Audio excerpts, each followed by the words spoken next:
Poland's President Bronislaw Komorowski is on a busy visit to Israel, his first since being elected.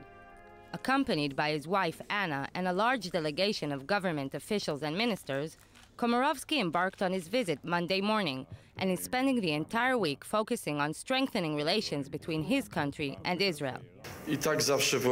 Poland had a special observation for Israel's standing in the world and is extremely sensitive to any threat on Israel's sovereignty and fully comprehends the distinctive need for Jews to live in their own sovereign state after such a long absence.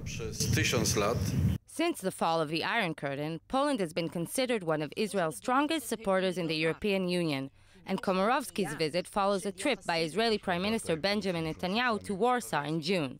Here in Israel, the Polish president met with all the Israeli leadership, discussing a range of issues, from the Israeli-Palestinian peace process to a ban on kosher slaughter recently initiated by the Polish parliament and strengthening trade and scientific ties, indicating the scope of the bilateral connection between the two countries.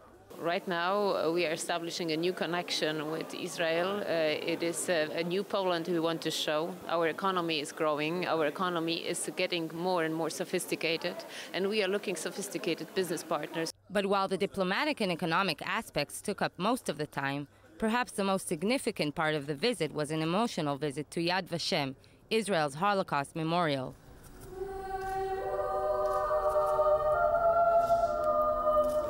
Komorowski, hosted by the Israeli president, attended a special memorial service at the Hall of Remembrance and paid tribute to the 6 million Jews and millions of Polish citizens murdered in World War II.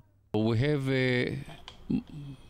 I think, a lot of memories, and a deep chapter of history is a common history for both nations and sides. Later this year, a large delegation of Knesset members are set to visit the Auschwitz-Birkenau death camp, and the president vowed to continue working towards reconciliation of its tragic past through cooperation with the Jewish state. Thanks to this president, to the government, and really to many people in Poland, we're very much following in that positive part of the relationship that we always had. And we're not forgetting the negative, but we're moving past the negative and fighting against the negative.